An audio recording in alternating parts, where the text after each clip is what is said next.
The call came at 3 a.m., just like it always did. My brother never could time his rock bottoms conveniently. "Evie, please, he's in the hospital." Mum's voice cracked through my iPhone, that familiar mix of panic and manipulation that made my stomach turn. "The Range Rover's totaled. He was, hi?" I finished for her, already knowing the answer. My name is Evangeline, and this was the 7th rock bottom I'd witnessed in 5 years. Or drunk, both. That's not fair. He's trying. I laughed, the sound hollow in my empty apartment. "No, Mom, he's not, and neither are you." 2 hours later, I stood in my childhood living room, watching the same scene play out like a tired rerun. Mom pacing, mascara-stained tissues clutched in her manicured hands. Dad slumped in his leather recliner, checkbook ready, defeated. And Jackson, my baby brother, sprawled on the couch with a bandaged head and glazed eyes, playing the part of the repentant addict perfectly. "It's different this time," Jackson mumbled, his charm dimmed but not extinguished. "I found this amazing facility in Malibu. Ocean views, holistic therapy." $90,000, I cut in. "That's what you're really asking for." Mum whirled on me. "He needs help. What kind of sister are you? The kind who's already paid for 2 rehab stays?" I pulled out my phone, scrolling through my photos. "Remember Passages? 60,000. You promised it would stick that time too. And Sierra Tucson before that? Another 50 grand. "I'll pay you back," Jackson slurred. "Once I get back on my feet. Like you paid back the startup money I lent you, or the rent I covered for 6 months." My voice stayed level, even as my hand shook. "Or how about Mum and Dad's retirement fund you drained last year?" Dad finally spoke, his voice soft. "Evangeline, please. We're family." "Family?" The word tasted bitter. Was I family when you blamed me for his first overdose because I stressed him out by going to college? When Mum said I was showing off by starting my company instead of staying home to help with him? Jackson tried to sit up, wincing. "Sis, I know I messed up, but I'm scared. I could have died tonight. You could have killed someone else tonight," I corrected him. "That would have been new, at least. Instead of just killing us slowly, watching you destroy yourself while we enable it." Mom stepped between us, her face twisted with rage. "How dare you? He's sick. He needs treatment, not judgment. If you have the money—" "I do have the money," I said quietly. "That's not the point." "Then what is the point?" she screamed. "That you're too selfish to help your own brother? That your precious business matters more than family? You're nothing but a soulless, empty shell who only worships money." The silence that followed felt like glass breaking. I looked at each of them. Mum, trembling with self-righteous fury. Dad, avoiding my eyes. Jackson, already calculating his next move. "You're right," I said, reaching for my car keys. "I am selfish. I'm selfish enough to stop participating in this circus. I'm selfish enough to say no. And I'm selfish enough to walk away before you destroy me too."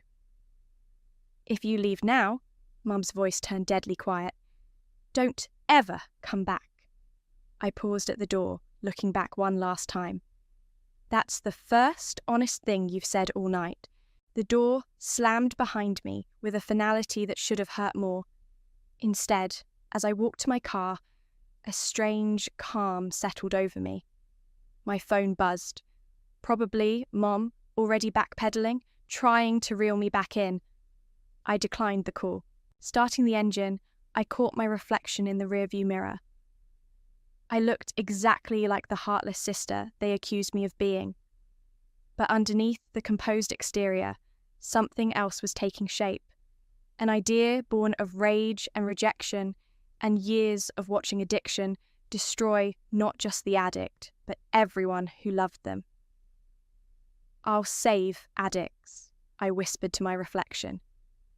"Just not the one who buried me first." I pulled away from the house I grew up in, leaving the porch light on behind me. They'd need it later, when Jackson inevitably stumbled out to score whatever would help him forget tonight. But I was done being the light they left on, the safety net, the ATM, the scapegoat. Tomorrow I would start building something new, something that would help people who actually wanted to be helped. And if it happened to show my family exactly what they'd thrown away, well, that was just karma doing her job. My phone buzzed again. This time I turned it off completely. "So let me get this straight," Paxton said, leaning back in his chair at the crowded coffee shop. "You want to build a virtual rehab platform that's basically the opposite of every luxury treatment centre out there." I nodded, sliding my laptop around to show him the mock-ups. No ocean views, no equine therapy, no crystal healing, just hard work, accountability, and real results at a fraction of the cost. Paxton, former addict, brilliant programmer, and, potentially, my new business partner, studied the screens with intense focus. 6 years sober himself, he'd built a reputation for brutal honesty in the recovery community. "You know the rich kids' parents won't like this," he said finally. "They want to throw money at the problem, feel good about choosing the fanciest facility." Good. I took a sip of my now cold coffee. That's exactly the mindset I want to break. Addiction doesn't care about thread counts or ocean views. Neither will Reclaim. Reclaim? His eyebrow raised. The platform name. Because that's what recovery really is. Reclaiming your life from the mess you made of it. My phone buzzed. Another email from Mum. I deleted it without reading, just like the last 6. "This is personal for you," Paxton observed. It wasn't a question. Everything's personal in this industry. I closed my laptop. "Are you in or out?" He drummed his fingers on the table, thinking. "Your brother, the one you told me about, he's still using?" "Probably, I wouldn't know. I'm not family anymore, according to them." "Good." His response surprised me. "You can't save someone who's actively drowning you. Trust me, I was that drowning person once." He extended his hand across the table. "I'm in, but we do this right. No shortcuts, no special treatment, no exceptions." I shook his hand. "Deal." 3 weeks later, I sat in Hallie's office, watching my best friend and PR manager review our launch strategy. "The messaging is perfect," Hallie said, pacing energetically. "Disrupting the rehab industrial complex, making real recovery accessible to everyone, not just trust fund babies. The press will eat it up." "Will they eat up the fact that I refuse to help my own brother?" Hallie stopped pacing. "That's exactly what they'll eat up. You're not just another tech CEO. You're someone who lived this nightmare, who chose tough love over enabling. That's your story." My phone lit up with a notification. An email from Dad this time. Subject line: "Final notice." "Speaking of family drama," I muttered, opening it. Hallie watched my face as I read. "That bad. They're formally cutting ties. Apparently I'm dead to them. Until I remember what family means and help Jackson." I laughed, but it came out shaky. "They even had it notarized." "Toxic people love official documentation," Hallie said, taking my phone and setting it face down. "Use it. Channel it into Reclaim. Success is the best revenge." The launch email for Reclaim went out exactly 1 month. After that night, I walked away from my family. The response was immediate. Within hours, our inbox flooded with applications from addicts' families and treatment professionals wanting to join the platform. "Look at these stories," Paxton said during our first team meeting, scrolling through submissions. "People who can't afford traditional rehab. People who've tried luxury facilities 5 times and failed. They're desperate for something different." "Something real," I added, reviewing the numbers. "We've got over 1,000 applications already. We need to start screening." "About that?" Paxton shifted uncomfortably. "We got an application from someone named Jackson. Different last name, but the details... My hand stilled on the keyboard. Forward it to the review board. Standard protocol. No special treatment. Good or bad. You sure? It's your company. You could... It's our company, I corrected him. And we built it on principles. The moment we compromise those, we're just another broken system. Later that night, alone in my office, I finally opened the application. Jackson had used our mother's maiden name, but the story was unmistakable. His answers were perfectly crafted to pull heartstrings, just like always. My cursor hovered over the Accept button. One click and I could be the good sister again, the prodigal daughter, the family saviour. Instead, I clicked Forward to Review Board and closed my laptop. Walking to my car, I got one last notification. A news alert. Tech entrepreneur launches revolutionary addiction recovery platform. The headline made me smile, not because of the recognition, but because I knew my family would see it. They'd know what I built from the ashes of their rejection. They'd understand that their weapon of choice, abandonment, had become my foundation. Sometimes the best revenge isn't what you do to others. It's what you build without them. Day 15, check-in. Serenity's face filled my screen, her eyes clear and focused. I almost used yesterday. Had the money in my hand, knew exactly where to go. I leaned closer to my monitor, watching our Star Beta participant. Something about her rawness, her complete lack of pretense, kept drawing me in. But you didn't, I said. No, she smiled, revealing a chipped front tooth she'd never fixed. I opened the Reclaim app instead, did the emergency protocol, called my sponsor, went to a meeting. Boring stuff that actually works. Unlike the glossy testimonials from luxury rehabs, Serenity's daily video logs were unfiltered reality. No makeup, no script, no ocean backdrop, just brutal honesty from a former heroin addict fighting for her life. The boring stuff is what saves lives, I told her. How's the job search going? Got 2 interviews tomorrow, entry-level stuff, but... She shrugged. Can't be picky with my record. Besides, Reclaim taught me something. Rock bottom is where you start building. My throat tightened. Jackson used to say things like that. Practiced lines delivered with perfect sincerity. But Serenity was different. She backed her words with action. A knock at my office door interrupted us. Hallie burst in, practically vibrating with excitement. Sorry to interrupt, but you need to see this now. She thrust her tablet at me. BuzzFeed just picked up Serenity's story. It's going viral. I scanned the article. From heroin to hope. How one woman's recovery journey is changing addiction treatment. They want to interview you too, Hallie added. The Tough Love Tech CEO revolutionizing rehab. This could be huge for Reclaim. Serenity's voice came through my speakers. Should I go? Let you handle this? No, I said quickly. This is your story, Serenity. We're just the platform you used to tell it. After finishing the call, I scrolled through the article's comments. Thousands of people sharing their own addiction stories, tagging friends, asking about Reclaim. Our server nearly crashed from the traffic. Your parents will see this, Hallie said quietly. Good. I closed the browser. Let them see what real recovery looks like. That night, I couldn't sleep. Memories I'd suppressed came flooding back, finding Jackson unconscious in his car outside a dealer's house, holding his hair back while he vomited after his first overdose, writing checks I couldn't afford, believing every tearful promise that this time would be different. My phone buzzed. A text from Paxton. Turn on CNN. There was Serenity, poised and powerful in her first national interview. No designer clothes or practiced speeches, just a woman in a thrift store blazer telling the truth. Reclaim worked because it didn't coddle me, she was saying.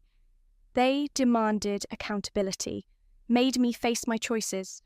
No one can recover for you, not your family, not some luxury facility. You have to do the work yourself. The interviewer leaned forward. But isn't tough love risky?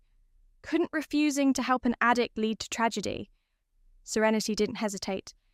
Enabling kills more addicts than tough love ever will. I know, I buried 3 friends who had families that helped them to death. My phone buzzed again. Unknown number. I almost declined it until I saw the voicemail notification. Evangeline, it's Dad. Your mother doesn't know I'm calling. I saw the interview. The girl, Serenity, she reminded me of Jackson before everything. I just wanted to say, maybe you were right. I don't know how to finish that sentence. Just be careful. Success makes you a target. And your brother, he's not well. The message ended. I played it again, searching for hidden meanings, manipulations, threats. But all I heard was fear. Real fear. Another notification popped up, an email from our board. Subject: emergency meeting required. The preview showed just one line. Concerning multiple application attempts under various aliases, J. Harvey. My hand shook as I typed a response. Standard protocol. No exceptions. I opened my laptop and pulled up Serenity's latest check-in video. Watched her talk about her job interviews, her small victories, her honest struggles. She was building something real from her rock bottom, brick by boring brick. Meanwhile, somewhere in the city, my brother was creating fake identities, trying to game the system, just like always. My phone buzzed one more time. A text from Serenity. Hey, boss, guess what?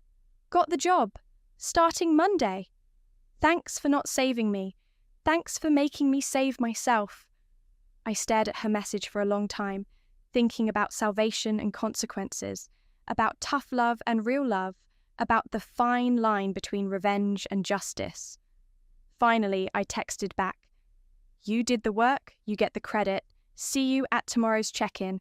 Then I turned off my phone and tried to sleep, knowing tomorrow would bring new battles, new choices, new chances to prove that sometimes the cruelest thing you can do is help someone destroy themselves. The email arrived during my morning meeting. Subject line: emergency admission request. Sender: Jackson. Please, I'm ready now. 3 words that used to send me running to his rescue. Now, they just made me tired. Evangeline? Paxton's voice snapped me back to the conference room. The quarterly numbers? Right, I closed my email. We're seeing an 87% completion rate for users who make it past week 3, compared to traditional rehab's 30%. The door burst open. Hallie rushed in, face pale. They're here. Who's here? Your parents. Lobby. Security's stalling them, but I was already moving. Continue without me, I told Paxton. The elevator ride felt endless. Each floor dinged past like a countdown to inevitable collision. When the doors opened, I saw them immediately. Mom looking gaunt and shaky, Dad grey and stooped. They'd aged decades in months. You can't ignore us forever, Mom said as I approached. He's your brother. This is a place of business, I replied coolly. Do you have an appointment? Don't play corporate with me. Her voice cracked. Jackson's in trouble. Real trouble this time. When isn't he? Dad stepped forward. He's facing charges. Possession with intent to distribute. They found... Stop. I held up my hand. Whatever he's done, it's not my problem anymore. He submitted an application, Mom pressed, to your program. You have to... I don't have to do anything. The words came out sharp enough to make her flinch. Reclaim has a review board. Every application goes through the same process. We're not asking for special treatment, Dad said quietly. Mom whirled on him. Yes, we are. She's his sister. She has influence. She can... She can watch her brother destroy himself? A new voice interrupted. Paxton stood behind me, arms crossed. Like you've been doing for years? Who are you to judge us? Mum snapped. I'm someone who actually got clean, Paxton said. No thanks to people like you who think love means enabling. Security approached, looking uncertain. I nodded at them. Please, escort my parents out, I said. They were just leaving. Evangeline, please. Mom grabbed my arm. Use your connections, your clout. He'll die without help. I carefully removed her hand. He'll die with the wrong kind of help, too. You heartless bitch, she whispered. I hope you're happy in your glass tower while your brother suffers. Security moved in, but Dad held up his hand. We're going. He looked at me for a long moment. You look well, Evangeline. Successful.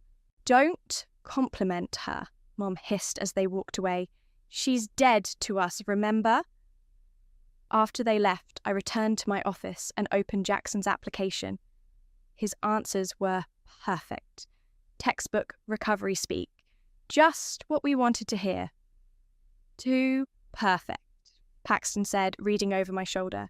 Classic manipulation. Flag it for the board, I said. Standard review process. Already done. He sat down across from me. They rejected him an hour ago. Multiple fake applications under different names triggered an automatic ban. My laugh came out hollow.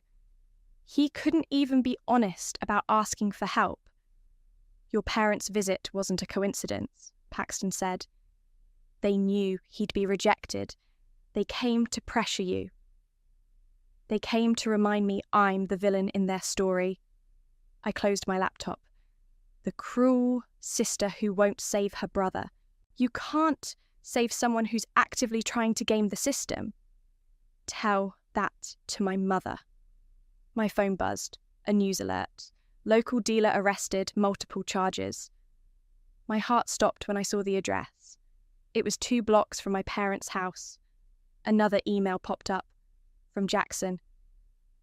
If you don't help me, I'll tell everyone how you abandoned your own brother. How your precious company lets addicts die. How you're just a bitter bitch getting revenge. Forward that to legal, Paxton said quietly. We need to document everything now. I nodded numb. He's spiraling. Yes, and he's trying to drag you down with him. My phone rang, Serenity's number. I almost declined it, but something made me answer. Hey, boss. Her voice was steady, grounding.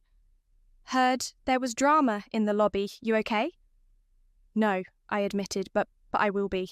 Want to know what my family did when I was using? She asked. Everything yours is doing, enabling, threatening, guilt-tripping. Know where it got me? Nearly dead in a gas station bathroom. And now? Now they don't speak to me. Because I got clean on my terms, not theirs. She paused. Sometimes family is the price of survival. After we hung up, I sat in my office watching the city lights come on. Somewhere out there, my brother was plotting his next move. My parents were probably already crafting their next attack. But for the first time, their desperation felt like validation. They wouldn't be here if Reclaim wasn't working. They wouldn't be scared if I hadn't finally found my power. I forwarded Jackson's email to legal, then turned off my phone. Let them come. I was ready. The funeral home smelled like artificial flowers and regret. Marcus, Serenity's former sponsor, was dead. Overdose. The same demon he'd helped others fight had finally caught him. He had 10 years clean, Serenity whispered beside me, her voice raw. 10 years and 1 bad day took it all. I watched her twist the sobriety chip in her hands. 6 months clean.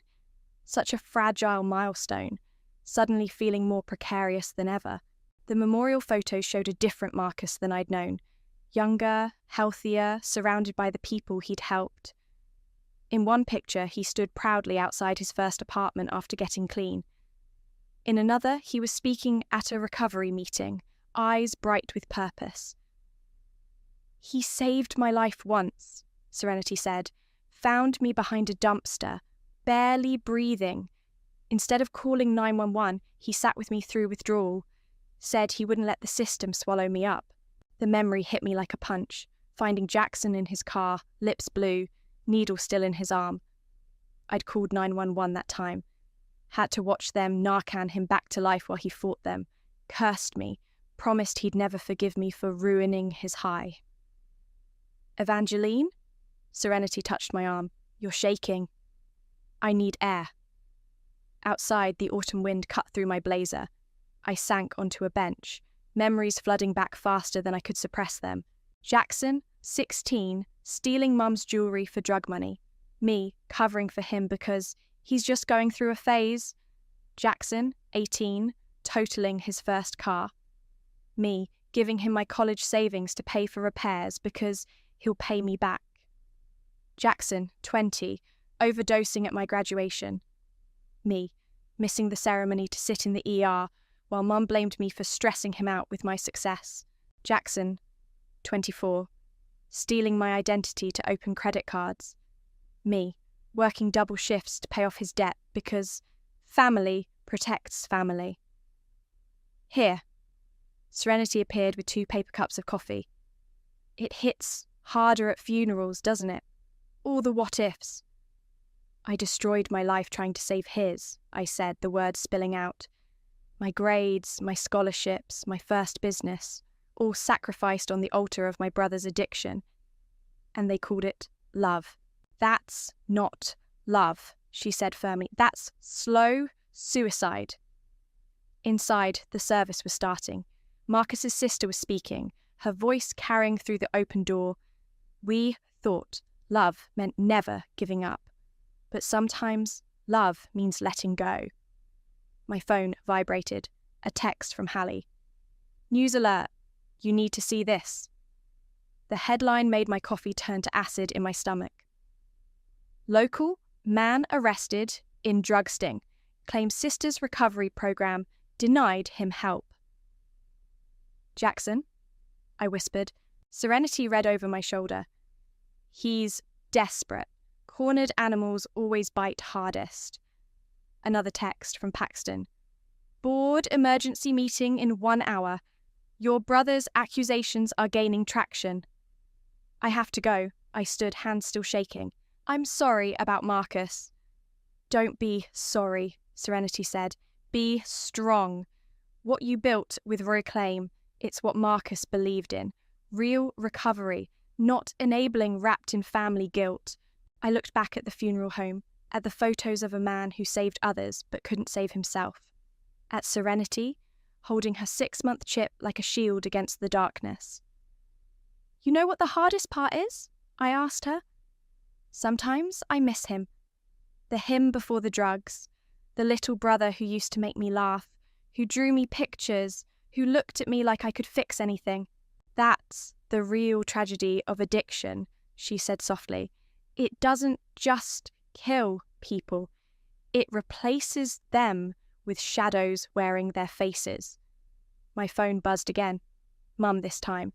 How dare you deny your brother help and then parade around at recovery events, pretending to care about addicts. You're a fraud and everyone will know it. I showed Serenity the message. She read it and handed the phone back with a sad smile. You know what Marcus told me once? He said, enabling isn't love, it's fear dressed up as loyalty. Real love is harder. Real love sometimes means watching someone hit bottom because that's the only way they'll look up.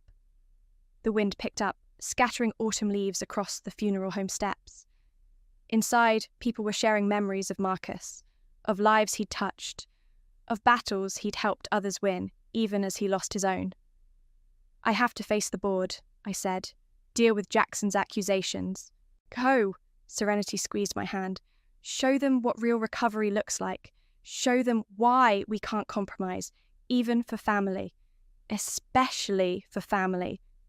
I walked to my car, leaving behind the scent of artificial flowers and the weight of what-ifs. Ahead lay another battle, another test of conviction. Marcus had lost his fight, but maybe, just maybe, his death could help me win mine. The media's having a field day. Hallie announced to the packed boardroom. Local news, social media, recovery blogs, they're all running with the story. Tech CEO denies own brother life-saving treatment. I sat silently as she clicked through screenshots. My brother's mugshot, my company headshot. Side-by-side comparisons that made us look like a modern Cain and Abel. Your brother's lawyers are pushing a narrative, our legal counsel explained. They're claiming Reclaim discriminates against applicants with criminal records, that we're elitist, hypocritical. Show them the applications, Paxton said. Hallie pulled up Jackson's multiple attempts. 5 different names, 5 different stories, each one more manipulative than the last. He wasn't rejected for having a record, I said finally. He was banned for lying, for trying to game the system. The public doesn't care about technicalities, a board member argued. They see a sister abandoning her brother. It's bad optics. Optics? Sorrenti's voice cut through the room. I hadn't even noticed her arrive. Is that what we care about now? Not actual recovery? Mrs. Webb, another board member began, while we appreciate your perspective. My perspective? Serenity laughed sharply. You mean my experience as someone who actually got clean, who went through this program honestly. Let me tell you about perspective. She walked to the front of the room, commanding attention despite her thrift store clothes and chipped tooth. Yesterday, I buried my sponsor. 10 years clean, then gone. You know what his family said? That they wished they'd been tougher, that they wished they'd stopped enabling him sooner. She pointed at Jackson's mugshot. This man doesn't want recovery. He wants a get-out-of-jail-free card. The board needs to vote, the chairman interrupted. Ms. Harvey, as CEO, you should recuse yourself. I stood. Agreed. But first, let me say something. All eyes turned to me. I took a deep breath, thinking of Marcus's funeral, of all the lives lost to well-intentioned enabling. Reclaim works because we don't compromise. Every success story we have, including Serenity, is built on that foundation. The moment we start making exceptions, we become just another broken system. Even if it costs you your brother? Someone asked. My brother was lost long before this, I said quietly. I'm not willing to lose everyone else we could help just to maintain the illusion that I can save him. I walked out, leaving them to vote. In the hallway, Paxton followed. Your mother's outside, he warned. Press 2. Of course she is. I checked my phone. 17 missed calls. What's she saying? The usual. That you're heartless. That you're punishing Jackson for old grievances. That you... He stopped as my phone rang again. Speaking of the devil, I muttered, showing him Mum's name on the screen. Put it on speaker, he suggested. I answered. Mum's voice filled the hallway, tight with fury. I hope you sleep tonight knowing you killed your brother. Is that what you tell yourself, Mom? That I'm killing him? Not the drugs, not the enabling, not your refusal to ever let him face consequences? He's facing consequences now. He's looking at real prison time. Good. The word came out before I could stop it. Maybe that's what he needs. How dare you? No, how dare you? How dare you blame me for finally saying no? How dare you show up here with cameras and accusations when you're the ones who've been helping him die slowly for years? Silence. Then, you're not the daughter I raised. Thank God for that. I ended the call. The boardroom door opened. Hallie emerged, face unreadable. Well? Votes in. They're backing you. Rejection stands. Relief flooded through me, followed immediately by guilt. What kind of sister feels relief at denying her brother help? The kind who knows the difference between help and enabling, Serenity said, as if reading my mind. The kind who's brave enough to be hated for doing the right thing. My phone buzzed one final time. A text from Dad. Your mother's wrong. You are exactly the daughter we raised. Strong, principled. We just didn't expect those principles to ever turn against us. I showed Paxton the message. He read it and nodded slowly. He's starting to understand, he said. That's something. It's not enough, I replied, but my voice wavered. It never is, Serenity said, but it's a start. Through the windows, I could see Mum talking to reporters, playing her role perfectly, the desperate mother fighting a heartless system. But for the first time, her performance didn't touch me. Ready to face the press? Hallie asked. I straightened my jacket, thinking of Marcus, of Serenity, of all the people we could still help if we stayed true to our principles. Yes, I said, let's go tell the truth.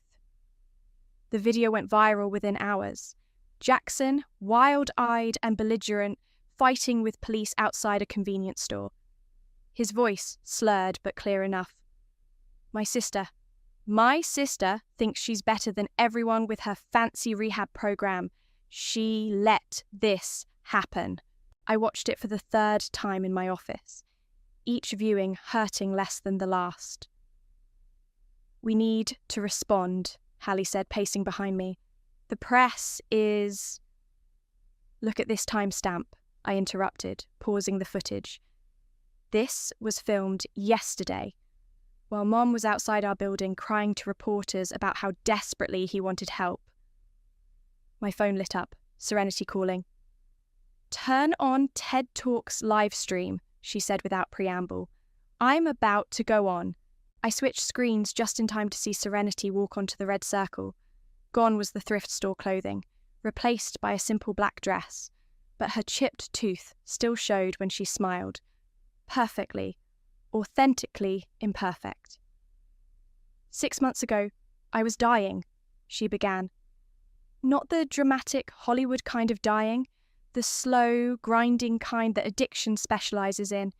Today, I'm alive, not because someone saved me, but because someone refused to. The audience was silent, captivated.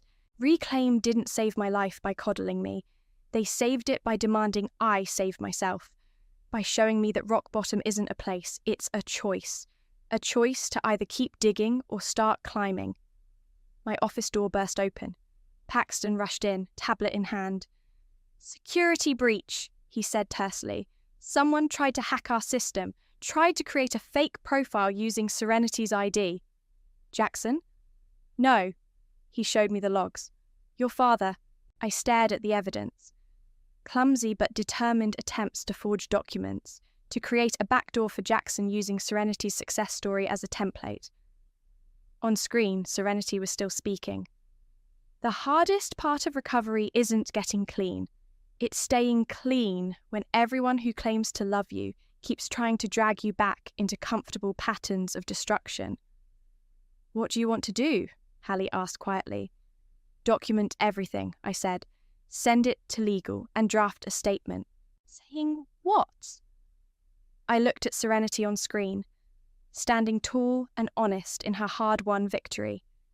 Then, at the paused video of my brother, raging and broken in his chosen defeat. The truth. All of it.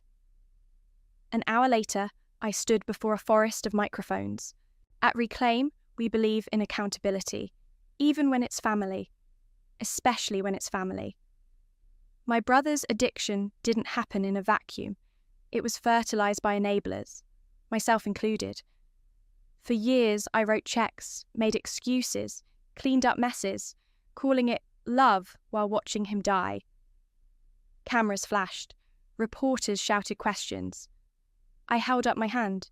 Today, my family tried to hack our system, to steal another recovering addict's identity, to cheat their way into a program that only works because we refuse to cheat. They call this love.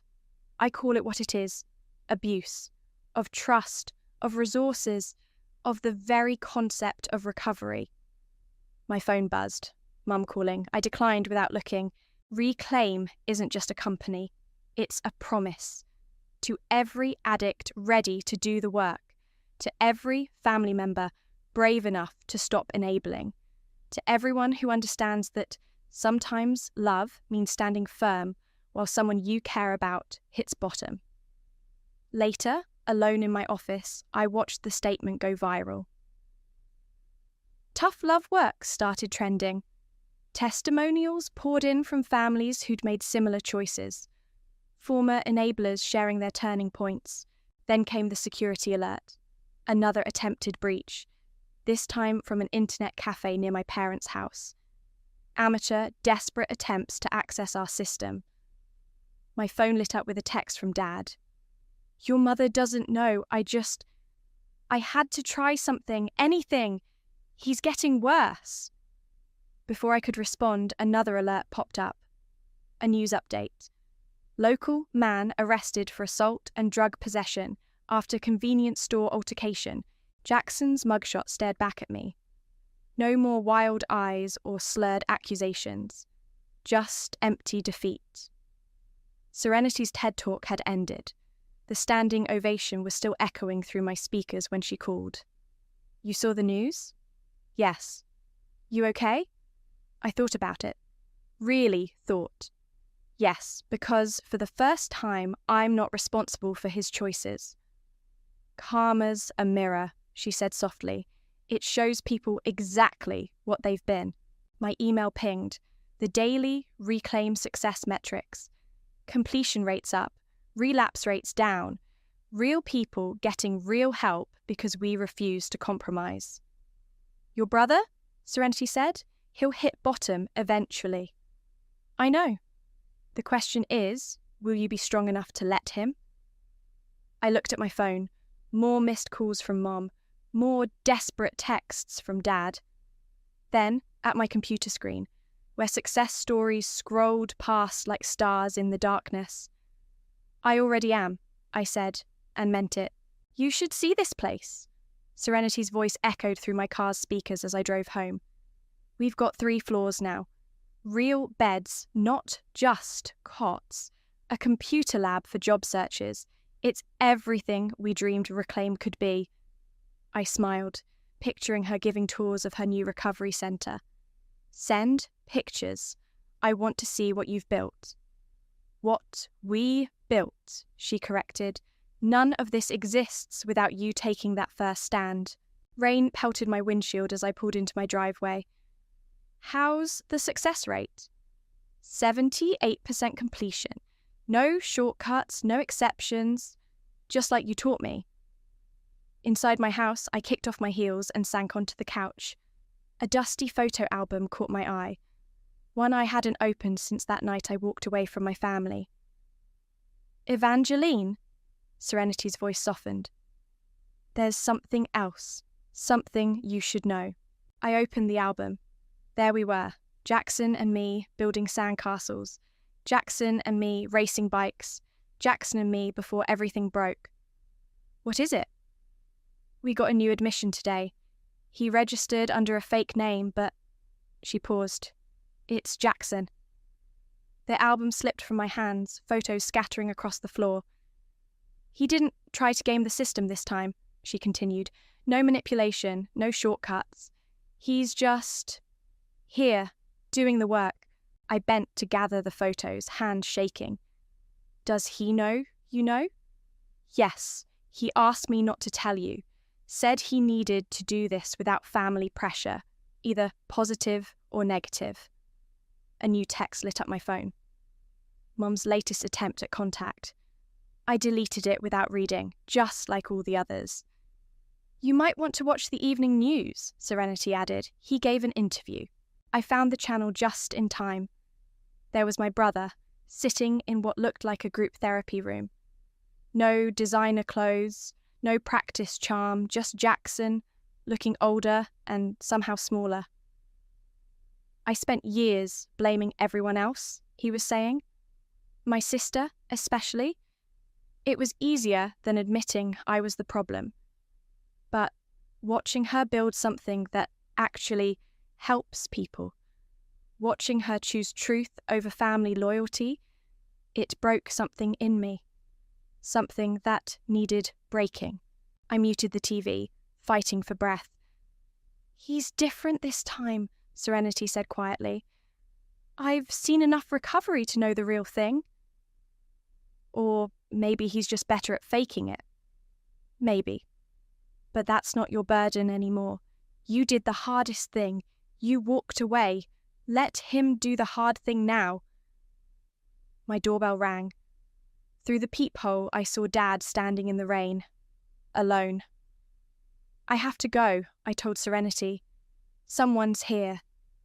I opened the door. Dad looked older, greyer, but somehow lighter. I saw his interview, he said simply. So did I. Your mother, she's still... He trailed off. But I needed to tell you something.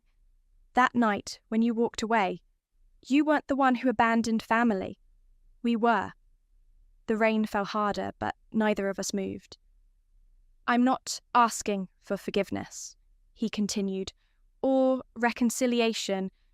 I just wanted you to know you were right about everything. My phone buzzed again. A video message from Serenity. I opened it there, with Dad watching. The footage showed Jackson in a group session. My name is Jackson, he was saying, and I'm an addict. Not because my sister wouldn't help me, not because my parents enabled me, because I chose to be. And now I'm choosing something else. Dad watched silently, tears mixing with rain on his face. He's really there? He asked finally. Yes, but this time we have to let him do it alone, like you did. He turned to leave, then stopped. I'm proud of you, Evangeline, not for your success, for your strength. After he left, I sat among the scattered photos, looking at the ghosts of who we used to be. My phone lit up one last time. Another deleted email from Mum. Some bridges stay burned, some wounds don't heal completely. But sometimes, that's the price of truth. I picked up a photo, Jackson and me, arms around each other, laughing at some forgotten joke. We looked happy. We looked whole. Maybe we'd never be those people again, but maybe we could be something else, something real, something earned. My phone rang. Serenity again. He's asking to make his first video check-in, she said. Standard protocol. No special treatment. Should I approve? I looked at the photo one last time, then set it aside. Yes, I said. Let him do the work. Outside, the rain began to ease. Tomorrow would bring new challenges, new choices, new chances to choose truth over comfort. But for now, in this moment, karma had finally found its balance. And somewhere in Serenity's center, my brother was choosing to save himself. That would have to be enough.